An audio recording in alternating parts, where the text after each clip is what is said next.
ये सिर्फ 4000 वीक्स होते हैं। अब इसमें करोड़पति बनना हो या मार्स को कोलोनाइज करना हो, अच्छे से टाइम मैनेज करना बहुत इंपॉर्टेंट है। तो आज 3 सिंपल स्टेप्स में दुनिया के सबसे प्रोडक्टिव आदमी इलॉन मस्क की हम एक सीक्रेट टाइम मैनेजमेंट ट्रिक सीखेंगे, जिसको कहते हैं टाइम बॉक्सिंग। सबसे पहले इस पैटर्न का स्क्रीनशॉट लेके प्रिंट कर लो। Step 1, brain dumping. इस बड़े से बॉक्स में तुम्हें दिन भर के बड़े छोटे जो भी काम याद आते हैं उनको लिख दो, जिससे तुम्हें एक बेसिक क्लैरिटी मिल जाएगी। Step 2, top priorities. जैसे तुम्हें दिख रहा है कि इसमें सिर्फ 3 रोज है, मतलब बाकी सारे कामों में से सिर्फ 3 इंपॉर्टेंट कामों को चुनना है। And finally step 3, time boxing. यहाँ दिन के हर घंटे का कॉलम बना है। तो सबसे पहले साइड की रोज में डेली रूटीन की चीजें लिख दो, जैसे वेकअप, ब्रेकफास्ट, लंच एक्सेट्रा। और फिर टॉप प्रायोरिटीज भरना शुरू कर दो, जैसे 8 to 10 में होमवर्क लिख के एक बड़ा सा बॉक्स बना दो। 2 to 5 मॉक टेस्ट को दे दो। इससे तुम्हें अपने पूरे दिन का एक विजुअल रिप्रेजेंटेशन मिल जाएगा और एक भी घंटा वेस्ट नहीं होगा।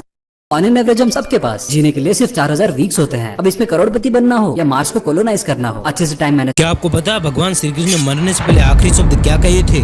एक समय भगवान श्री कृष्ण पीपल के पेड़ के नीचे बैठकर बांसुरी बजा रहे थे। उस समय भगवान अपनी दाहिनी जांग पर बायां पैर रखकर बैठे हुए थे। तभी वहाँ से जरा नामक एक शिकारी गुजरा। श्री कृष्ण का लाल तलवा हिरन के चेहरे के समान चमक रहा था, जिसे सचमुच हिरन समझकर जरा ने अपने बाण से भेद दिया। बाण सीधा जाकर भगवान श्री कृष्ण के अंगूठे पर लगा। जैसे ही भगवान श्री कृष्ण के वाण लगा, द्वारिका में प्रलय आ गई, क्योंकि त्रेता युग में श्री राम ने बाली को चुपकर मारा था। इसलिए क्रोध में आकर बाली की पत्नी तारा ने श्री राम को श्राप दिया था कि जिस तरह तुमने मेरे पति को चुपकर मारा है, ठीक इसी प्रकार अगले जन्म में तुम्हारी मृत्यु होगी। इसी तरह भगवान श्री कृष्ण की मृत्यु हुई थी। अपने आराध्य की मृत्यु को देखकर जरा शिकानी रोने लगा और भगवान के चरणों में जाकर बैठ गया। तब भगवान श्री कृष्ण बोले, हे जरे तू रो मत, ये मेरी ही लीला थी। जा इस कार्य के लिए तुझे स्वर्ग मिले, जिसके लिए बड़े बड़े ऋषि मुनि तपस्या करते हैं। कमेंट में जय श्री कृष्ण जरूर लिखिएगा।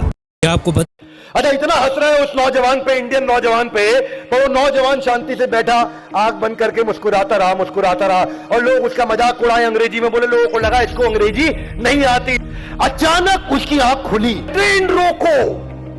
सबने इधर उधर देखा, स्टॉप द ट्रेन, और उठ के भागा और फट से ट्रेन की चेन खींच दी। वहां पे ट्रेन का जो मास्टर होता है वो भागा भागा आया, किसने खींची? बोला अगर मैं चेन नहीं खींचता तो आज सैकड़ों लोग मारे जाते। बोला जहां ये ट्रेन खड़ी है इससे 220 गज आगे जाकर के देखना, वहां ट्रेन की पटरी टूटी हुई है। 50 लोग उतरे और आगे जाकर के गए, 220 गज पैदल गए। ठीक 220 गज के बाद ट्रेन की पटरी टूटी हुई थी। सबकी बुद्धि चकरा गई, भाई तुमको कैसे मालूम? बोले मेरा ध्यान ट्रेन की गति पे था और आवाज में बदलाव आया, बदलाव की गति को मैं समझ रहा था। इसको बोलते हैं साउंड रेजोनेंस इफेक्ट। अच्छा, इतना हंस रहे हैं उस नौजवान पे, इंडियन नौजवान पे। आजकल इंडिया में सब कर क्या रहे हैं?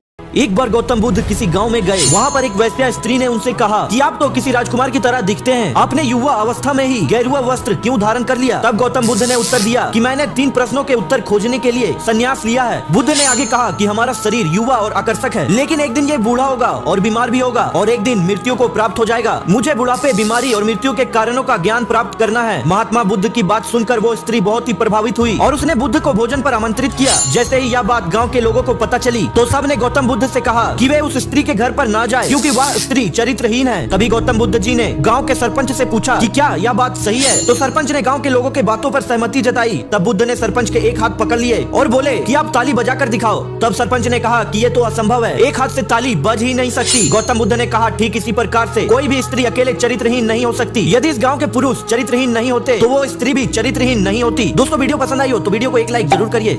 एक बार गौतम बुद्ध किसी गाँव में गए। वहाँ पर एक वैश्या स्त्री ने अंग्रेजों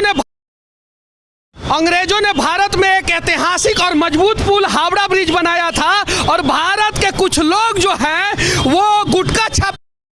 रावण की बेटी और हनुमान जी की ये कथा थाईलैंड के रामकीयेन नामक रामायण में मिलती है, जिसके अनुसार रावण की एक बेटी थी जिसका नाम सुवर्णमच्छा था, जो देखने में बहुत सुंदर थी। उसे सोने की जलपरी कहा गया है। सेतु निर्माण के समय हनुमान जी और वानर सेना समुद्र में पत्थर फेंक कर जमाते थे, लेकिन वे कुछ समय बाद गायब हो जाते थे। जब हनुमान जी को इस घटना का पता चला तो वे समुद्र में उतरकर देखने लगे कि आखिर ये चट्टान कहाँ गायब हो रही है। तो उन्होंने देखा कि पानी के अंदर रहने वाले लोग उन्हें कहीं लेके जा रहे हैं। तब वे उन लोगों के पीछे गए और देखते हैं कि एक मत्स्य कन्या उन सब की नेता है। तो वे उसे चुनौती देते हैं, परंतु वह कन्या हनुमान जी को देखकर ही उनके प्रेम में पड़ जाती है। हनुमान जी ये समझ जाते हैं और तब वे उसे लुभाकर समुद्र के तल पर ले आते हैं और उससे पूछते हैं तुम कौन हो? वो बताती है कि मैं रावण की बेटी हूँ। फिर हनुमान जी उस कन्या को समझाते हैं कि रावण ने कितने बुरे कार्य किए हैं और क्यों हम ये पुल बना रहे हैं। तब वह कन्या समझ जाती है और सभी चट्टान लौटा देती है। कहते हैं इन दोनों का एक पुत्र भी होता है जिसका नाम मेघचनु था। तो सच्चे हनुमान कमेंट बॉक्स में जय हनुमान जरूर लिखे। रावण की एक वक्त था जब भारत में सिर्फ 8 लोगों के पास ही मर्सिडीज कार हुआ करती थी। उस दौर में बॉलीवुड के एक मशहूर एक्टर ने अपनी फिल्म की शूटिंग में सिर्फ एक सीन को परफेक्ट बनाने के लिए अपनी मर्सिडीज कार को तहस नहस कर दिया था।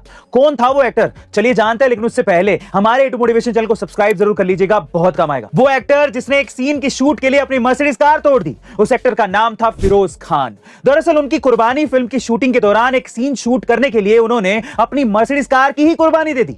सीन खत्म होने के बाद उन्होंने उस कार को अपने ड्राइवर को देते हुए कहा, अगर तुम इस कार को इसी हालत में बेच दो तो इससे तुम्हारी बेटी की शादी का खर्चा तो आराम से निकल आएगा। दरअसल उन्हीं दिनों उस ड्राइवर की बेटी की शादी होने वाली थी और इसीलिए फिरोज खान ने उस ड्राइवर की मदद की थी। यही नहीं, उनकी कुर्बानी फिल्म रिलीज होते ही इतनी बड़ी हिट हो गई कि भारत में पहली बार नोट गिनने वाली मशीन भी फिरोज खान ही लेकर आए थे। कहते हैं कि कुर्बानी फिल्म की सक्सेस के बाद फिरोज खान एक नहीं बल्कि 4 मर्सिडीज के मालिक बन गए थे। आपको सुन के कैसा लगा कमेंट सेक्शन में जरूर लिखेगा। एक वक्त था, आप जानते हैं हमारे वेदों में, यजुर्वेद में विशेष रूप से ऐसे बहुत सारे सूत्र हैं, श्लोक हैं, मंत्र हैं, जिनसे बहुत सारा स्पष्ट ज्ञान मिलता है खगोल शास्त्र का। आपको सुन के हैरानी होगी कि कोपरनिकस का जिस दिन जन्म हुआ था यूरोप में, उससे ठीक लगभग 1000 साल पहले एक भारतीय वैज्ञानिक ने पृथ्वी से और सूर्य की दूरी कितनी है बिल्कुल ठीक नाप उन्होंने बता दिया और हमारे वो वैज्ञानिक का नाम था आर्यभट्ट। आप हैरान हो जाएंगे, कोपरनिकस ने जितनी दूरी नापी है मील में, वो सारी की सारी दूरी आर्यभट्ट ने कोपरनिकस के जन्म के 1000 साल पहले नाप ली थी। और जितनी दूरी श्री आर्यभट्ट जी ने कह दी है, उस दूरी में 1 इंच इधर और उधर यूरोप का वैज्ञानिक कर नहीं पाया। आप जानते हैं हमारे वेदों में, यजुर्वेद में विशेष रूप से ऐसे बहुत सारे